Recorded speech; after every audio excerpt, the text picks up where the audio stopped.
Logo depois que eu entrei na Faculdade de Artes Cênicas, depois de ter passado toda a minha juventude lendo muito, pesquisando muito, assistindo tudo que acontecia nos teatros e nos museus, na arte plástica, em todos os campos.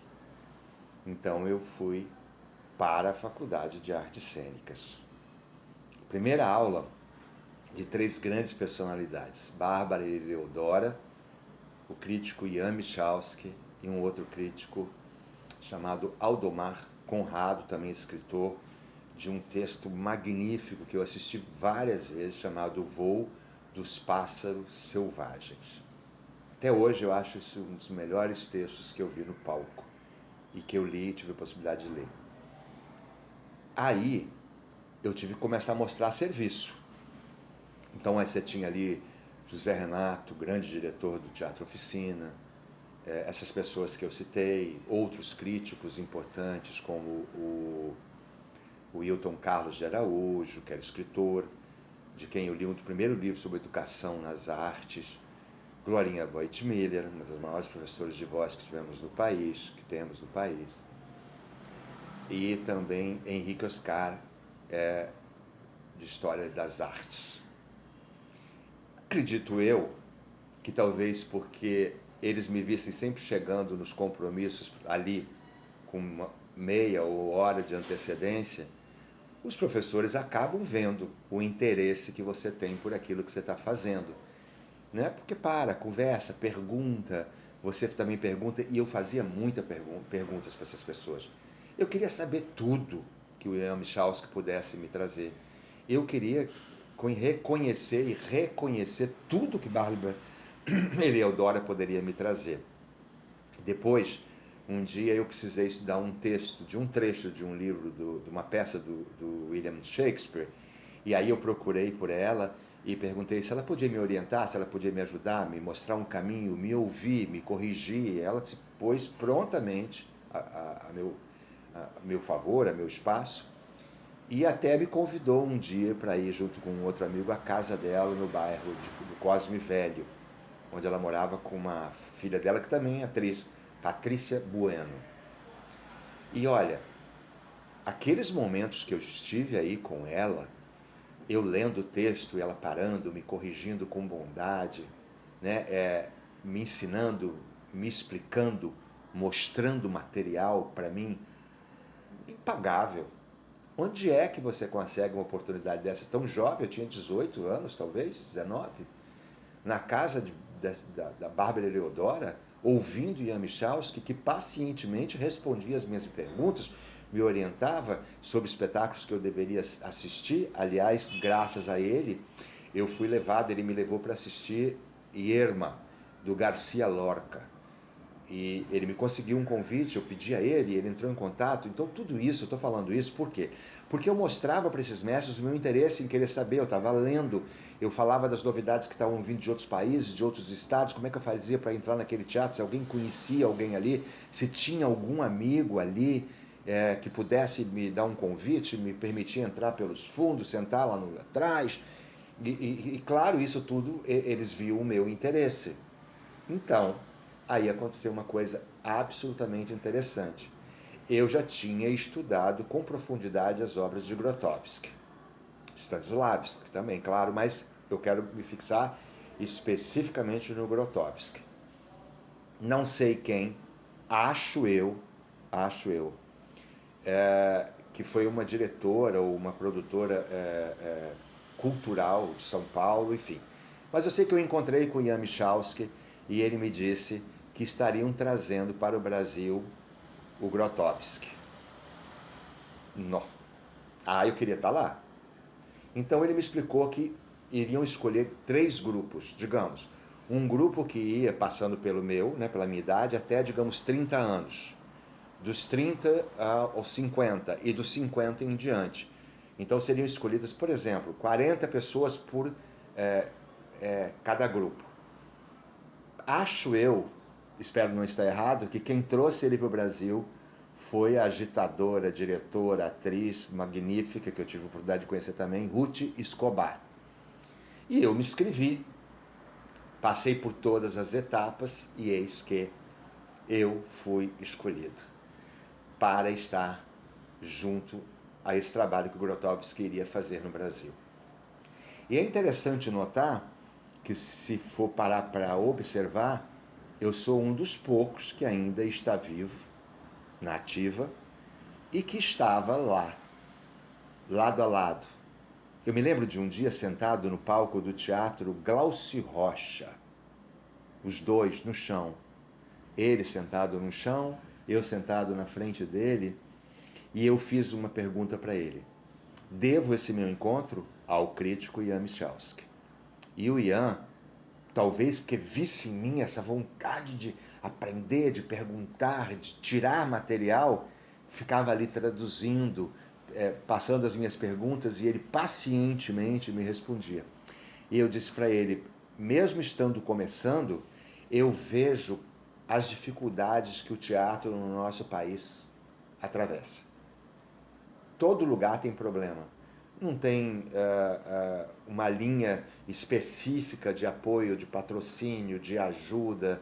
Naquela época existia o serviço SNT, Serviço Nacional de Teatro, comandado pelo Orlando Miranda, esse homem resistente, que até hoje mantém o teatro Princesa Isabel, mesmo pagando o aluguel, porque a loja não é própria, com dificuldade, onde, aliás, aconteceram grandes eventos culturais, como o Botequim, do Guarnieri, e que ele muitas vezes escondia as pessoas naquele teatro na época da perseguição, né, na época de 64. Enfim, e aí eu olhei daquele teatro, eu expliquei para ele como é que a gente faz. E ele me falou uma coisa que eu quero compartilhar. Ele disse, você entra em cena sozinho, mesmo que não haja refletor, acende uma vela ou uma lâmpada de serviço, tem ali os X pessoas na sua frente para assistir o que você vai contar. Mas você precisa ter uma boa história para contar. E aí você se aproxima e diz, do lado direito, um lago, ao fundo, uma floresta, aqui ao centro uma mesa com 4 cadeiras, ali, 2 portas de entradas do espaço. Se a partir daí você convencer o público com a qualificação do que você está fazendo, com a qualificação do texto, porque teatro é o ator, é ele quem leva a mensagem, é ele quem leva a ideia, é ele quem carrega toda aquela estrutura criada em torno dele. O ator é a essência básica ali do palco. Se o público se convencer que aí é aquilo que você falou, a partir daí, todas as vezes que você for para lá, ele vai dizer, ele está de frente para o lago. Ah, ele está indo em direção à floresta, acabou de sentar na mesa, está almoçando. Porque o conteúdo do que você está fazendo tem força, tem material, tem qualidade. Então você não precisa de mais nada.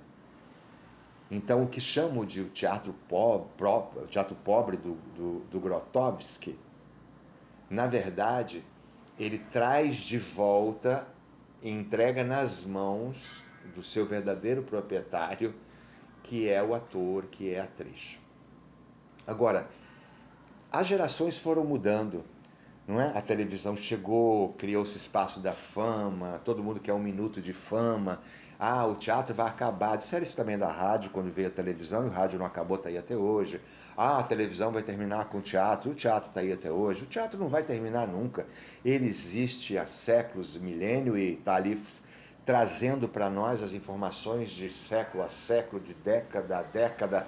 Ele leva essas informações adiante, vai chegar lá na frente, e você vai saber quem é Nelson Rodrigues, quem é William Shakespeare, quem é O'Neill, e quem é Tennessee Williams, quem é Plínio Marcos, e quem é, enfim, Ariano Suassuna, apenas para citar alguns.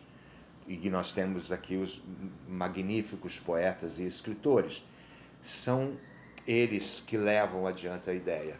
Seja marcada no papel, seja dita ou gravada, e o teatro e a cultura não vai acabar nunca. Então, é muito fácil você, aonde você está, na comunidade em que você está, ou no âmbito que você está, no bairro, ou a dificuldade que você tem, você buscar do lado de fora algum tipo de ajuda, cobrar das pessoas que vão ali toda hora buscar votos, ser ouvidos, que eles também tragam para dentro daquela região algo que facilite a vida delas. E você pode ser o ponto de referência. Quantas pessoas dessas nós conhecemos hoje que fazem trabalhos magníficos em todas as regiões do Brasil, com todas as múltiplas manifestações culturais que nós temos no país. Então, a ideia do teatro pobre de Grotowski, ela pode ser aplicada em qualquer lugar. Você pode levar isso adiante em qualquer lugar. Tudo é possível. Usando a criatividade, dando às pessoas a oportunidade de se expressarem, indo nas bibliotecas, pedindo textos emprestados, buscando autorizações, trazendo as ideias, os livros, as peças, para que sejam estudadas em grupo, debatidas em grupo. Não é? É possível isso. Você conseguir dos autores os empréstimos ou os livros onde as peças e as obras estão publicadas, e a partir daí você propor debates, discussões, conversas sobre aquele tema. Aí você vai descobrir que naquele grupo, naquele âmbito, tem alguém que conhece um pouco mais, que já leu alguma coisa, que pode contribuir com o outro. Aquilo vai estimulando as pessoas a criatividade.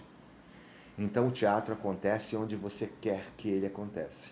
Acende uma luz, coloca um ator com um bom texto qualificado, concentrado, entregue, comprometido com a arte, e ele vai convencer quem estiver na frente dele de que ali é tudo aquilo que ele está dizendo que é.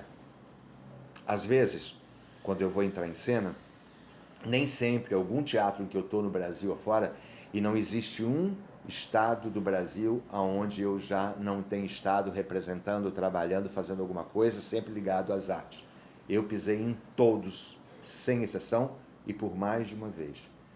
Às vezes eu chego no teatro e você vê todas as dificuldades daquele teatro municipal.